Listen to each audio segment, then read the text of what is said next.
La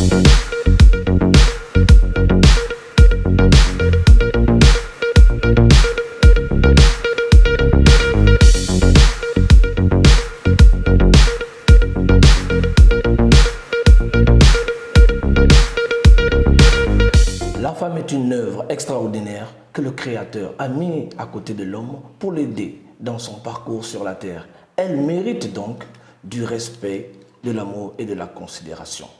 Bienvenue à tous dans le premier numéro de votre émission Focus Intégral, grande saison 2021-2022. Je suis Pierre-Brice Okanobam pour vous servir. J'aurai l'immense plaisir de partager avec vous cette merveilleuse aventure. Alors, pour ce premier numéro, nous recevons une femme exceptionnelle, au parcours éloquent, au CV exaltant. Elle est experte en communication, en relations publiques, en communication presse écrite, journaliste émérite à Télé Africa, à TV+, diplômée des grandes écoles du Canada dans plusieurs domaines. Je vous ai dit, le CV est exhaustif. Je vous jure que c'est une femme assez exceptionnelle. Alors, elle est leader woman en matière de respect des droits de la femme. Elle est la première femme au Gabon à avoir dénoncé tout haut les maltraitances et tout ce qui ne convient pas au respect des droits de la femme et le harcèlement en milieu professionnel. Elle a eu gain de cause devant les instances judiciaires. Elle est la première candidate au Gabon pour l'élection 2023. Elle, c'est la sublime et exceptionnelle Madame Marie-Sylvie Hervaux Akedingue. Bonjour, Madame. Bonjour à vous, Monsieur Pierre-Brice Okanobam. C'est un honneur pour nous de vous recevoir en tant qu'experte en matière de communication. Et nous exerçons dans le même domaine. C'était un réel plaisir et c'est un honneur. Alors, je tiens aussi à souligner, pour ceux qui ne savent pas, vous êtes en responsabilité depuis 1999. Vous êtes nommé à partir de 1999 en conseil des ministres dans plusieurs départements ministériels avec en charge tout ce qui est relations protocolaires, relations publiques, stratégie de communication. Et actuellement, depuis 2012 à 2021, vous êtes directeur de la communication et des relations publiques avec rang de conseiller au ministère de la Justice, garde des Sceaux, des droits de l'homme et des relations avec les institutions constitutionnelles. Comment on peut arriver à ce niveau, madame? Maintenant, je dois d'abord vous dire que je suis ravie, enchantée d'être votre invitée à Focus Intégral. Et je dois vous dire que c'est pour moi un réconfort parce que je suis occultée par certains blacklistés, c'est-à-dire que on ne m'invite pas dans certains médias. Je n'ai pas à mendier. Je suis, en effet, je n'ai pas triché. Mon CV est en béton et le dire n'est pas de l'orgueil. Il faut qu'on comprenne que dans notre pays, il y a des compétences qui sont étouffées par la médiocrité. Je suis journaliste, j'ai commencé hors du Gabon, où je suis née, où j'ai vécu. J'ai commencé à travailler au Canada pendant longtemps. Et en effet, j'ai commencé par contre au niveau de la presse écrite, au niveau du Canada, où j'ai également une formation médicale. J'occupe une fonction parce que je suis débauchée du privé. Je ne suis nommée qu'en conseil des ministres, mais il est important que mes détracteurs comprennent que je suis intégrée, fonctionnaire cadre au ministère de la Justice, garde des Sceaux depuis le 4 octobre 2004. Il n'y a pas que des magistrats. Je suis d'administration générale intégrée au cabinet du ministre de la Justice 2004 en tant que politologue. Mon matricule est 135-287C. Et je suis la première femme, comme vous l'avez dit, à avoir dénoncé un sport national qui est d'une souffrance indescriptible. Le harcèlement moral avec violence multiple, séquestration au sein de mon employeur qui est le ministère de la Justice par un magistrat qui jusqu'à ce jour est protégé par la justice à laquelle nous appartenons tous les deux, monsieur Guy-Roger Nzamba. Il est important de le dire. J'ai eu gain de cause parce que mes droits, ma dignité, monsieur Okanobam, on n'y touche pas, ce n'est pas un slogan, c'est les valeurs qui m'ont été inculquées, je me les suis appropriées, et c'est un prédateur, c'est-à-dire qu'il a à son actif des victimes qui n'ont pas osé le dénoncer par peur de représailles que j'ai vécues et que j'ai refusé de subir. Elles ont fait de moi sa énième victime. Et ça ne pouvait pas être le contraire. Je ne pouvais que le dénoncer pour qu'il n'y ait pas d'autres victimes. Il ne s'agit pas d'un challenge, monsieur Okanobam. Je me bats pour les droits de l'homme, les droits de la femme, avant d'être une victime. On n'a pas besoin d'être une victime pour se sentir concerné. Et mon bourreau, j'ai eu gain de cause, parce que les plus hautes autorités, mais mon administration, je me suis battue contre l'establishment, contre l'obscurantisme, contre la femme gabonaise qui est la première adversité de Madame Herbo Akelingé Marie-Sylvie. Pourquoi? Parce que chacun fait ce qu'il veut de son corps. Je ne suis pas une multiprise. Et nombreuses refusent d'assumer le fait qu'elles sont des parachutées. Elles ont adhéré à la politique du canapé, le droit de cuissage, pour être à des postes de responsabilité. Je suis libre. Je n'appartiens pas à une obédience ni à un parti politique. Et ça fait que, vous savez, hein, c'est une question de dignité. Mon bourreau me fait dire régulièrement qu'il est intouchable, mais qu'il sache qu'il y a des intégrités dans notre pays. J'ai dû saisir la plus haute autorité de notre pays parce que je travaille directement, ma hiérarchie, c'est la chancellerie et les ministres. Eh bien, aucun ministre ne m'a reçu. Et j'ai été victime de diffamation. Et le dernier, en 2019, a compris que tout ce que je disais était légitime. Il m'a régularisé 11 mois sans salaire. Nous y venons. Et effectivement, dans cette procédure judiciaire, vos droits ont été suspendus, mutilés. Vous avez eu gain de cause. J'aimerais orienter les choses sur cette position. C'est une première et vous servez de modèle. Vous servez de modèle pour toutes celles qui subissent ce genre de pression, ce genre de harcèlement. Alors, tout d'abord, j'aimerais savoir, cette grande bataille judiciaire, combien de temps ça a duré? Monsieur Okanobam, je vous assure que c'est une souffrance qui touche, qui porte atteinte à votre dignité, mais c'est parce que, bon, j'ai une foi inébranlable en Dieu, chacun croit en qui il veut, mais je suis une guerrière, je suis une lionne. Et c'est pour toutes les Marie-Sylvie Herbo Akelingé qui ne sont pas qu'à Libreville, qui sont au Gabon, que je me bats. Je suis occultée. Ça veut dire quoi? On refuse de me citer officiellement, publiquement. On ne me cite pas. Je devrais être dans un pays normal, sous d'autres cieux. Ce n'est pas de la publicité, monsieur Okanobam. Je devrais être une référence. Ça veut dire que je suis cadre. Je veux dire, je suis issue d'un milieu, on va dire bien, je m'arrête juste à ça.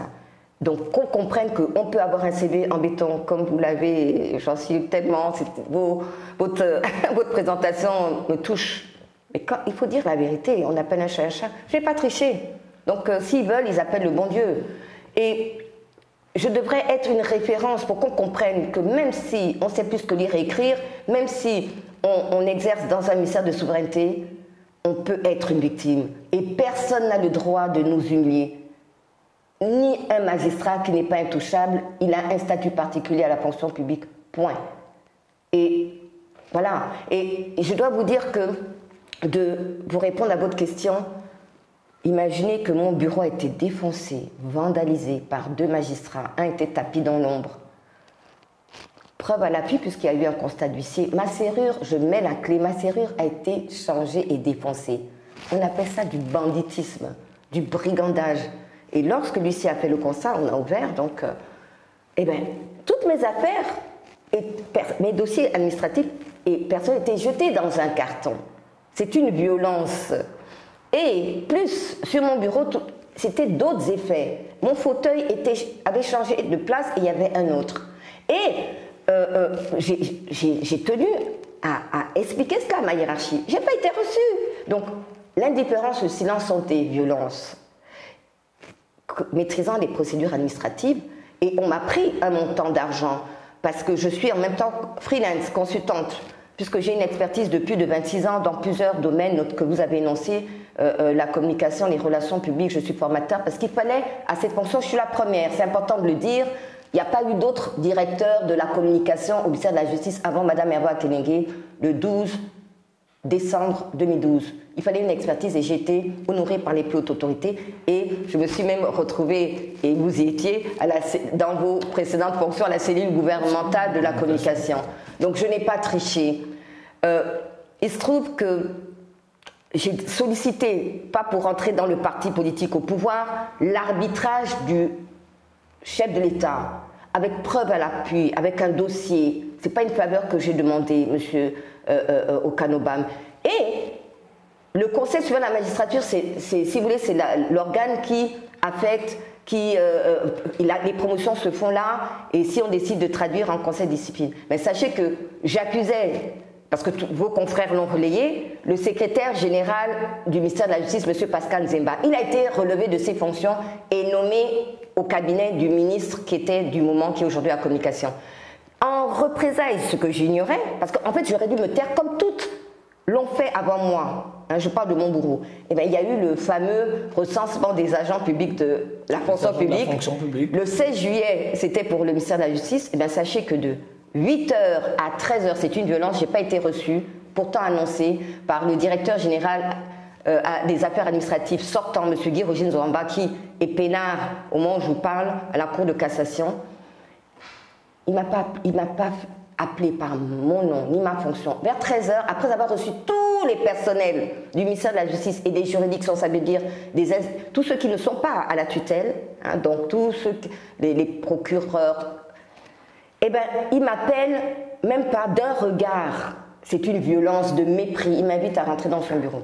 Mais j'ai échappé à un kidnapping, un assassinat en 2017 pour avoir dénoncé la pseudo-clinique de Sainte-Marie. Ma mère est décédée dans des souffrances graves. Grâce à ma dénonciation, 71 pauses cliniques ont été scellées. C'est important de le dire, il y a eu un contrôle grâce à ma plainte. On se rappelle bien, il y a eu des contrôles du ministère de l'Inspection, du ministère de la Santé. Voilà, je vous dis ça parce que j'ai échappé à un kidnapping, un assassinat, ce qui est une violence grave. Et depuis lors, je suis sécurisée. Donc j'étais avec le chef de ma sécurité rapprochée, M. Guy Roger Nzouamba, a poussé le chef de ma sécurité rapprochée. Je connais ses états de service, il a gardé son calme et il m'a demandé instruction, il n'a rien fait. Voilà que monsieur Guy Roger Nzouamba a appelé la sécurité pénitentiaire. Imaginez, c'est une violence. J'étais sécurisée dans mon véhicule et il a fait fermer avec chaîne et cadenas le portail du ministère de la Justice où j'étais séquestrée jusqu'à 16h. Alors madame, tous ces faits sont hautement condamnables. Et c'est pour cela que la justice gabonaise a appliqué le droit, vous a donné gain de cause. Mais c'est pas terminé, parce que j'ai pas si vous me permettez, vraiment permettez-moi, ça fait que il fallait, j'y allais comme d'autres pour récupérer l'attestation de présence au poste spécial du ministère de la fonction publique que nombreux ont eu, et j'affirme ce que je vais dire, mais il fallait l'exigence, il fallait la présence physique. Et bien, sachez que ce monsieur-là, mon bourreau, il a donné par coups de fil, des chauffeurs et autres sont venus chercher des attestations de présence spéciale au poste que je n'ai pas eu. Il n'avait pas l'intention de me la donner, et j'ai compris sur le champ que c'était des représailles pour avoir dénoncé son copain qui avait défoncé le bureau. Il s'était entendu. Et ça fait que monsieur Okanobam, je n'ai pas d'ennemi, je ne peux pas souhaiter à quelqu'un cela. Nous étions le 16 juillet, du 25 juillet 2018 jusqu'au 25 juin 2019, 11 mois j'étais arbitrairement sans salaire à cause de mon bourreau. J'entends saisir les institutions nationales, la Commission nationale des droits de l'homme, parce que je suis un cas clair que les droits de la femme sont bafoués dans notre pays, et les Nations Unies. Je vais le faire rapidement, parce que mon bourreau doit répondre de ses actes. C'est que l'actuel qui est à la tête de la justice a porté la loi 006 de septembre 2021. J'ai eu l'honneur de l'accompagner à l'Assemblée nationale et au Sénat, pas comme un toutou, parce qu'elle a reconnu que j'étais une victime, et la première. Et avec ses collaborateurs, donc techniciens, je lui ai apporté c'était des contributions. Mais lorsque vous êtes reconnu, mais je ne suis pas citée. Et c'est une révolution, et je dis c'est ma loi pour les Marie-Sylvia Wakelenge et des hommes qui sont violentés, qui subissent le harcèlement dans le milieu professionnel. C'est pas tout qu'on politise les violences, non. Parce que les violences n'ont pas de coloration politique. J'ai été occultée pour ça. D'ailleurs, j'ai créé, en 2019, c'est des bénévoles, du bénévolat, l'affiliation numérique Gabon les femmes, savoir dire non aux violences. Toujours dans l'élan de votre leadership en matière d'engagement social, de droits de la femme, c'est un combat qui reste long. C'est un combat qui reste long, mais nous commençons à sortir de la tête de l'eau, puisque vous l'avez si bien dit qu'avec Madame le ministre de la Justice, vous étiez à l'Assemblée nationale pour porter une loi justement qui encadrait la protection des droits de la femme. Alors, si vous devriez lancer un appel aux autorités en place, ce serait lequel? Tout d'abord, votre question, elle est, Monsieur Okanobam, d'une pertinence parce que, oui, le politique, parce que bon, il y a le législateur, on va dire les magistrats, ce sont eux qui écrivent les textes, etc. Mais qu'on arrête de parler à la place des victimes que je suis. Et la première, jusqu'à ce jour, ce n'est pas un challenge ou un concours, je suis à même de dire qu'est-ce qu'il faut faire, comment on se sent lorsqu'on est victime. Et il faut qu'il y ait, je l'avais appelé de tous mes voeux sur un plateau, une émission de la chaîne publique, et j'ai pris mes pieds, je suis allée à la présidence pour demander qu'il y ait un ministère consacré à la lutte contre les violences faites aux femmes. Il a été créé, c'était une victoire pour nous, Gabon les femmes savoir dire non-violence. Un an après, on a rajouté autre chose et il a été supprimé le 17 juillet 2020. Il faut qu'il y ait un ministère consacré à la lutte contre les violences faites aux femmes. Il ne s'agit pas de l'accoler ou de dire que oui, il y a les droits de la femme. Non.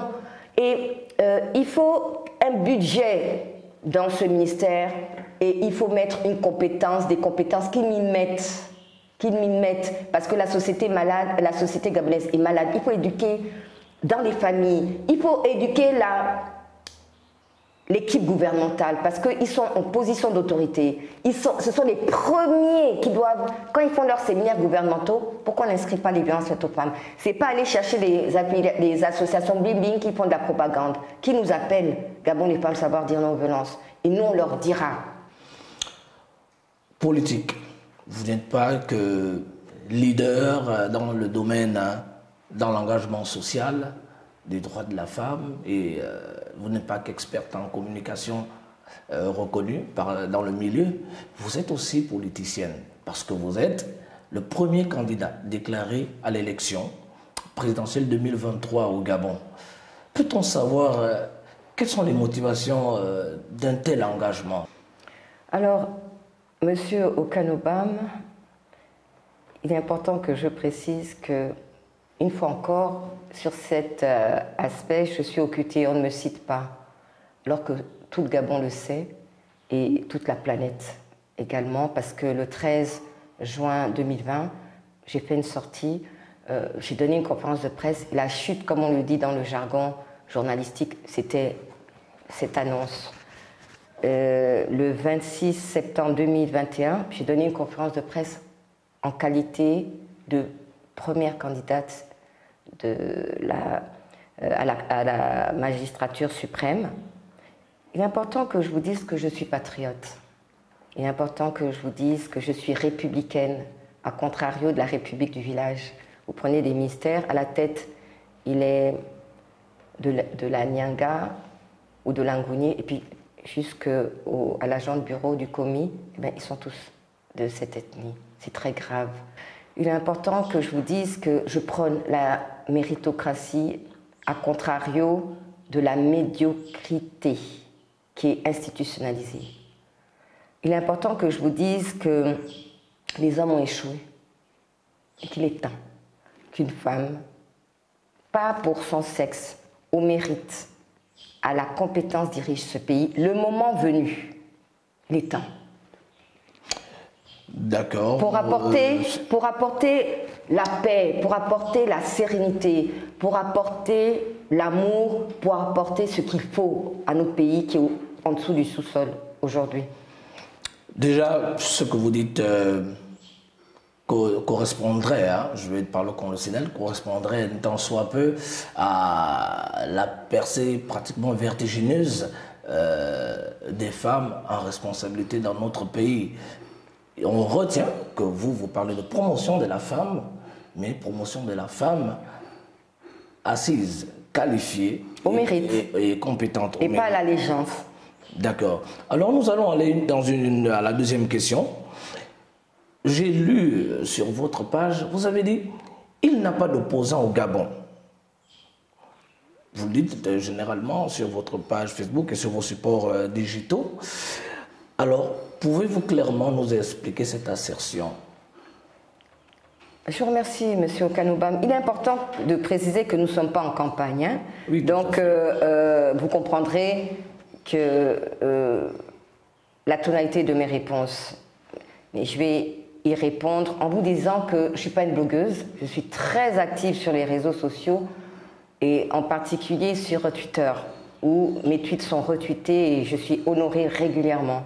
Il est important que je vous dise que toutes mes pages, j'ai une page personnelle Facebook et je suis sur Instagram, j'ai une page publique citoyenne, MSHA, citoyenne républicaine, toutes mes pages sont co-administrées par une équipe dynamique, professionnelle, bon, moi-même aussi, mais je ne suis pas une blogueuse.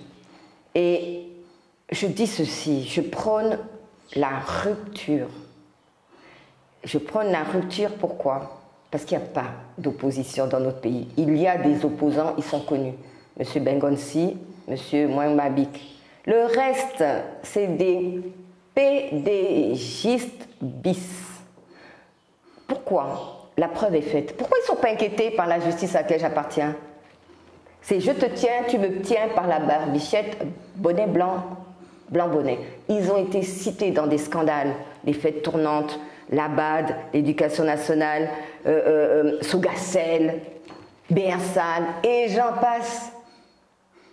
Le fer de Bellinga, d'État Synergie. Pourquoi ils ne sont pas inquiétés au niveau judiciaire? Ils sont dans les obédiences, ils se tiennent, ils sont dans ces... Et il y a, si vous voulez, des alliances de progéniture. Ça fait que mes compatriotes, malheureusement nombreux, n'ont pas la maturité politique. On ne vous demande pas de faire Sciences Po, que j'ai fait.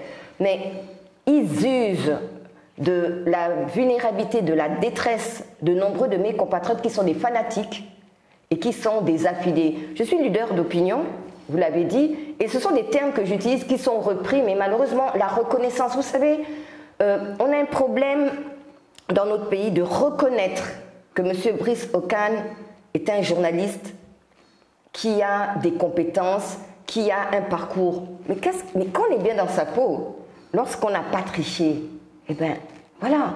Ça fait que, je le dis, ce sont des PDGistes bis, des anciens barons du PDG. Ce ne sont pas des opposants. Alors, quand vous arborez le pagne du parti politique au pouvoir, vous me parlez de quoi? Mais non, je suis de la société civile, comme vous l'avez si bien dit.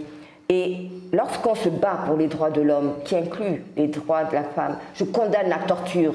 La torture existe au Gabon, et je dénonce cela.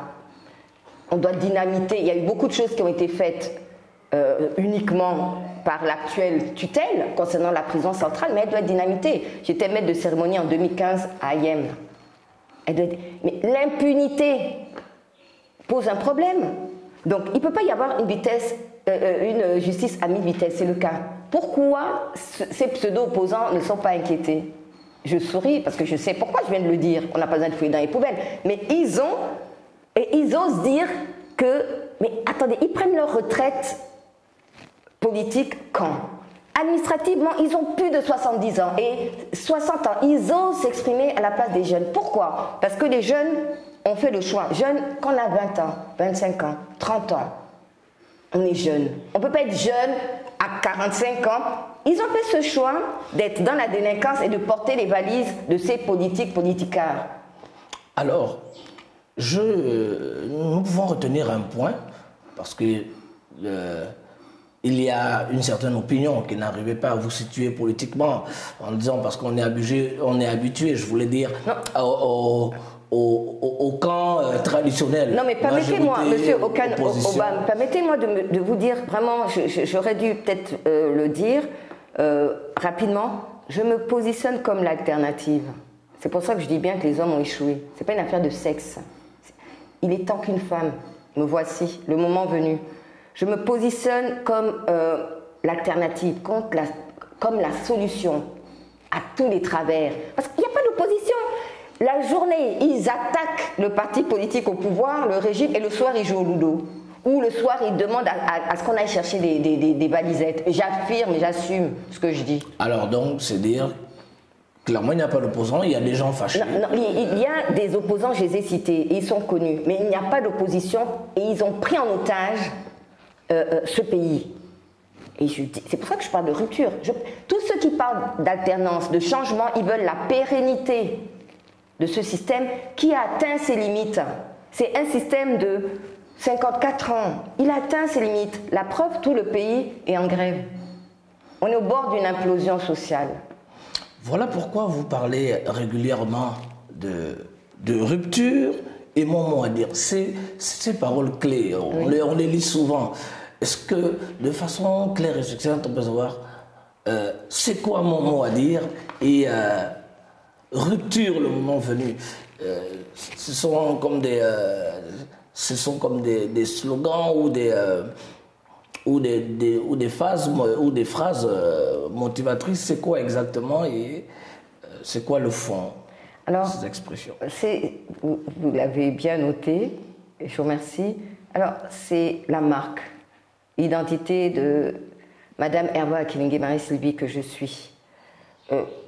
La rupture, tous ceux qui prônent l'alternance, comme je le disais plus tôt, le changement, ils veulent la pérennité du système qui leur permet d'avoir toujours leurs privilèges, de ne pas d'être dans l'impunité, etc. Ils ne sont pas là pour nous, pour les Gabonais. La preuve, il y a des scandales et ceci, ils ne peuvent pas desserrer leurs dents. Parce qu'ils sont pas blancs, ils sont pas, ils sont pas clean, ils ne sont pas nets. Lorsque vous n'avez rien à vous reprocher, mais vous pouvez vous exprimer en toute liberté ce que je fais. Ce que je fais, c'est pour mon pays. Ils n'ont rien à voir avec la République et le patriotisme. Ils sont comptables de... elle, hein. Alors, je suis féministe, donc je devrais commencer par dire elle et ils sont comptables du chaos, de l'endettement, tout ce que l'on veut de notre pays. Quant à mon mot à dire, c'est parce que j'ai mon mot à dire, parce que je suis gabonaise et que la femme gabonaise a fait le choix d'être marchepied. La femme gabonaise est nostalgique des groupes d'animation socio-culturelle. La femme gabonaise ne comprend pas qu'elle doit être à la table de la décision. Je ne veux pas commencer à vous allez me dire, oui, mais il y a telle dame, telle personnalité qui a tel poste de responsabilité. Aucune d'entre elles, à part Madame Angélique Ngoma, qui est pourtant du parti politique au pouvoir, qui est députée au d'Inter, je lui ai envoyé un message, je ne sais pas faire la pommade. Lorsque j'étais violentée, elle m'a reçue aussitôt. Par solidarité, elle m'a apporté un soutien multiforme. Elle est bien issue du parti politique au pouvoir. Elle m'a félicité. Mon mot à dire, c'est parce que j'ai un mot à dire concernant mon pays. Et les hommes sont machos, sont sexistes, sont misogynes. Je n'ai pas triché, monsieur Okanobam. Vous l'avez dit, vous m'avez présenté, c'est même pas exhaustif. Mais qu'on comprenne qu'il y a des femmes dans ce pays qui sont compétentes et toutes ne sont pas des adeptes de la politique du droit de cuissage qui sont des violences inouïes. Et lorsqu'on vous insulte, lorsqu'on vous touche le sein, lorsqu'on vous dit viens, montre-moi tes seins, je te remets de l'argent, 2 millions sur la table.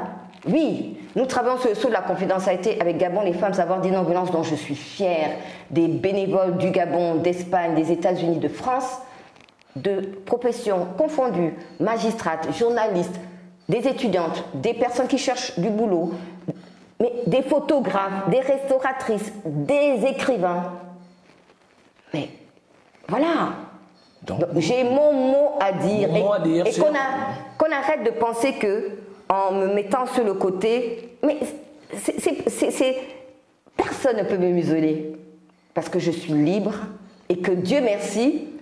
Vous savez, beaucoup de compatriotes, et ça fait chaud au cœur, quand vous êtes bien dans votre tête, nombreux compatriotes en moi voient l'espoir. Je ne veux pas incarner l'espoir, j'entends incarner un espoir qui se concrétisera avec eux le moment venu. Alors, on retient que Marie-Sylvie Hervois-Kédingué a son mot à dire en tant que leader, en tant qu'acteur de la société civile et candidat déclaré à l'élection présidentielle 2023. La première, on le souligne bien, a son mot à dire sur tous les méfaits de la société. Alors, ce 15 décembre 2021, de nouvelles mesures de lutte contre le coronavirus au Gabon vont prendre effet. On parle notamment de la tarification des tests PCR qui passe de 0 à 20 000 francs et des tests VIP qui passent de 20 000 à 50 000 francs. Alors, quelle est votre approche de la situation? Monsieur Okan Obam, j'ai eu, vous savez, ma tonalité me vaut, on a des intimidations, on a tenté de m'intimider, mais personne ne peut m'intimider. Et je vais le redire, la gestion de l'organe qui gère cette pandémie, cette crise sanitaire le COPIL. Oui, le COPIL qui perdure, ça va faire 2 ans. Et puis sur la planète Saturne, non, sur la planète Terre, nous sommes les seuls à n'avoir jamais été déconfinés. Je dis déconfinés depuis pratiquement 2 ans. Mais c'est fou. Je vais piquer cela à un compatriote qui est en France. Mais cette pandémie est née en Asie et le Gabon l'a adoptée. Des mesures dans la pérennité. Aucune transparence dans la gestion. Vous savez, il ferait mieux, j'invite cet organe qui est rattaché à la santé, à nommer un conseiller en communication. Ce n'est pas aux politiques. Tout est politisé dans le Gabon, notre pays. C'est à un conseiller. Je ne parle pas qu'ils aillent chercher leurs affidés ou assistés et tout le reste. Il y a des compétences dans notre pays pour expliquer avec des mots à la population que le bien fondé du vaccin, etc. Ce n'est pas à des ministres de venir de façon martiale, on est menacé. Oui, c'est un échec, je le redis. Ça fait que votre enfant, vous ne devez pas le frapper, vous devez lui dire que ça se passe comme si, vous devez l'encourager. Il doit comprendre. Mais on a l'impression que le COPIL est en guerre contre nous. Mais comment voulez-vous? Ça veut dire que nous nous braquons. Et j'adhère totalement, et je veux rendre un hommage à M. Marcel Ibama qui est enseignant syndicaliste de la CONACICED. J'adhère totalement. Pourquoi? Mais pour la petite histoire, M. Okan Obam, je suis vaccinée. J'allais vous poser la question. Alors voilà, parce que je peux dire que je suis vaccinée, et voilà. Voilà le code, on dit le code barre, et il est daté, je n'ai pas mis mes lunettes si vous me permettez, de quand ça fait... Au moins, nous avons la preuve que... Depuis le 26... Bon, ça, je l'ai reçu, l'attestation, le 26 août, mais ça fait depuis juillet. Alors, sachez que je ne voulais pas me faire vacciner. J'ai une formation médicale, je ne voulais pas me faire vacciner. Et j'ai pris cette décision qui est personnelle, je ne veux pas me justifier. J'ai pris tous les tenants aboutissants. Je suis vaccinée. Je suis pour le vaccin, je suis contre la vaccination obligatoire parce que c'est un droit de dire qu'on ne veut pas se faire vacciner. Je suis bien de la justice. Donc les incohérences, la haute autorité a eu à dire que le vaccin n'est pas obligatoire, celui qui est à la tête de ce département ministériel de la Santé l'a dit, et puis volte-face. Mais la gestion là, mais pourquoi il n'y a pas un audit concernant la Covid? Mais comment on peut arriver à l'aéroport, on vient de l'extérieur, et puis ça nos frais dans des établissements qu'eux-mêmes ils ont choisis, mais c'est d'une violence. J'adhère. J'adhère parce que il n'y a jamais eu des accompagnements, contrairement à des pays voisins. Il y a des pays qui n'ont pas, où il n'y a pas eu de confinement parce qu'ils ont dit que financièrement, je vais le citer, le Bénin et puis le Nigeria, qui n'ont pas la capacité financière. Donc c'est un appel aux autorités compétentes de lutte contre le coronavirus. C'était le COPIL. C'est une proposition de Mme Marie-Sylvie Hervois-Kédingué de nommer un professionnel de la communication pour mieux expliquer aux populations. Et elle s'est fait vacciner, elle prône pour le vaccin, mais en tant que choix libre. D'ailleurs, lors de la dernière conférence de presse, le porte-parole de la présidence, à une question d'un journaliste, l'a répété, le vaccin, l'accès au vaccin n'est pas imposé. Il est libre de choix. Alors, c'est par ces mots que nous allons nous séparer de vous. Nous savons que vous, avec vos responsabilités, vous avez un carnet très chargé. Voilà pourquoi c'est un honneur pour moi et pour l'ensemble de l'équipe de Focus Group Média de vous avoir reçu sur le premier numéro de la grande saison de l'émission Focus Intégral. Nous ne pouvons que vous souhaiter bon vent dans vos différentes luttes et nous restons. Si vous me permettez, je vais juste préciser que au ministère de la Justice, il y a eu l'opération de la vaccination que j'ai eue dans mes fonctions à superviser, à organiser, c'était volontaire. Et il y a eu beaucoup de vaccinés, d'autres qui l'étaient avant, il y a eu 2 phases. Donc ça, c'était volontaire. Mais le 15, c'est clair que si vous n'êtes pas vacciné, et les PCR, si vous ne les avez pas, qui ne sont plus gratuits, c'est 20 000 francs, réellement, il y aurait un problème le 15 décembre. Donc, à nous revoir à partir du 15 décembre pour faire justement l'autopsie de la mise en œuvre de cette décision. Encore, nous vous remercions. C'est moi. Et nous vous souhaitons bon vent dans tous vos combats, dans tous vos engagements. Merci beaucoup, Focus Intégral. Je suis honorée, ravie. Merci beaucoup. Mon mot à dire. Alors, chers Focusiens, nous nous donnons rendez-vous pour le prochain numéro. Toujours en recevant les personnes qui font l'actualité et feront l'actualité de notre beau pays, le Gabon. Ciao.